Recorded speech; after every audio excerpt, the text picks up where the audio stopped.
Some folk are really good at maintaining an exercise regime, but some of us can do with a bit of help. I thought it might be a fun plan for the listeners to get weekly advice, from basics to some sport-specific tips. We were lucky to be introduced to Lance Sillwood, a personal trainer who's been helping folk here locally for the past 10 years. Thank you, Lance, for joining us. Hi Terja and hi Chat Sapphire listeners. Thank you, it's great to be here. Lance, this is Chat Radio, so by way of introduction, I'm sure you won't mind telling us a bit about yourself, where you grew up and what sports you played at school. Yes, absolutely. Thanks, T. I attended Doon Heights Primary and then Amanzimtoti High School. The sports that I really enjoyed was athletics and cross country. I also had quite a passion for water sports even now, and anything to do with the outdoors, surfing, saltwater angling and that kind of thing, camping, hiking, anything to do with nature and outdoors.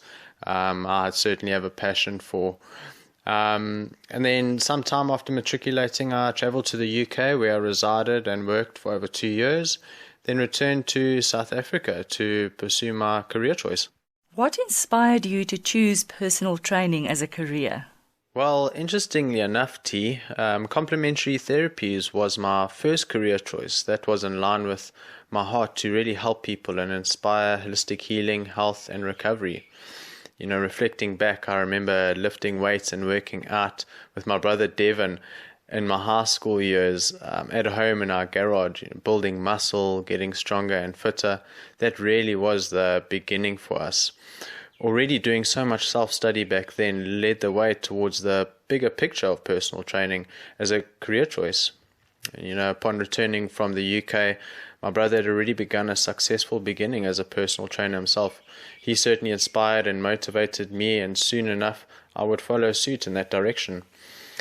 And you know, once I enrolled at ETA campus learning more about anatomy and physiology, biomechanics and nutrition, as my enthusiasm for the industry grew, so did my appetite to really learn more and more.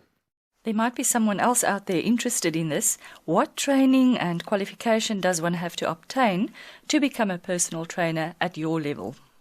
Well, T, there are numerous educational institutes locally one could research that are well accredited and professionally presented. And you know, it's always a good idea to check that the qualification is recognized by the Register of Exercise Professionals in South Africa, also known as REPSA. And I found it helpful to research that the qualification is registered on the NQF at level 5, which means it is quality assured by CATHSETA as mandated by the Quality Council for Trades and Occupations. So generally the program is delivered through mixed mode, which combines contact in the form of seminars and workshops plus self-study. The duration of the learning program is approximately about 9 months to a year, so the personal training certificate allows you to begin personal training. And you can also look further into a diploma certificate, which involves deeper specialization, working with more high-risk individuals, and concentrated seminars in the field of applied sports science, sports analytics, movement learning theory, and sports coaching. I understand that you are a franchise tenant at Virgin Active. Does it mean that your customers have to be gym members? No, they do not have to be gym members to work with me. Although as PTs we have a business arrangement to operate from the gym, and it helps the company and myself and a client to maximize their training potential specific to their goal, you know, in a well-equipped, upmarket, comfortable and enjoyable facility. Lance, you advertise 4 areas of specialization for clients. Won't you share these with us and also explain who would benefit from each of these specialization categories? Yes, absolutely. Those 4 key areas would be weight management, width, toning and shaping, functional training, sport-specific conditioning and bodybuilding. Now with weight management, that would be typically aimed at persons looking to lose weight or just shed a few extra kilos whilst toning up. Then you also get individuals who wish to gain weight, and that would be the right kind of weight. People young or old who wish to increase weight in lean muscle mass, and that would be more in line with bodybuilding specifications.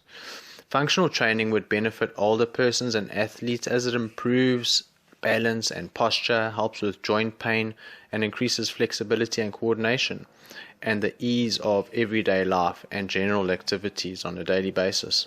Now, with sport-specific conditioning, naturally your athletes, competitive or not, would certainly benefit as we bring in new complementary dimensions into their training program to advance their performance on the field or in the water, and I believe and support principles of cross-training will maximize an athlete's results. Now, speaking of which, as an example, if I had a weight loss client, I wouldn't just make them do cardiovascular training. Aspects of resistance training and functional training would also be included, understanding metabolically how the body responds to exercise of different forms to enhance, speed up, maintain their results.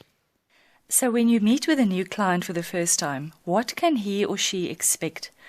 I'm thinking, how should we dress?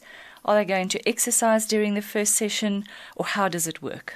Well, T, I always like to book a free consultation at a time that is convenient to them and myself, whereby in that time it would be a great opportunity to meet the person and begin to understand his or her goals, their lifestyles, and the relevant details about the individual that would be important to know when I'm premeditating their training moving forward.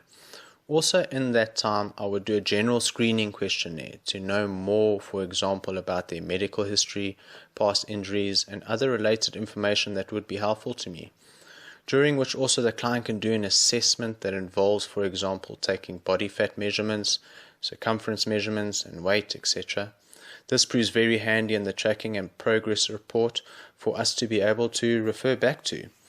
Having said that, yes, it is ideal that the prospective client wears the appropriate gym attire like they would wear for a normal workout. And lastly, in light of this, after our consultation, I do a physical evaluation, so they would be doing some exercise, but it's nothing too difficult or too challenging.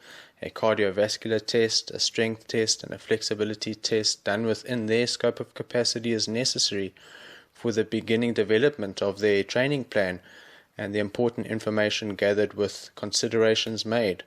A consultation is about 30 to 45 minutes. If anybody wants to get hold of you, don't you want to share your contact details with us, please? Yes, absolutely. You can contact me on 076 741 2699 or email me at al.sillwood@gmail.com. Thank you for coming on board, Lance. We look forward to having you back next week. Thank you so much, Treasure, and Chat Sapphire listeners. Have a wonderful and active day further.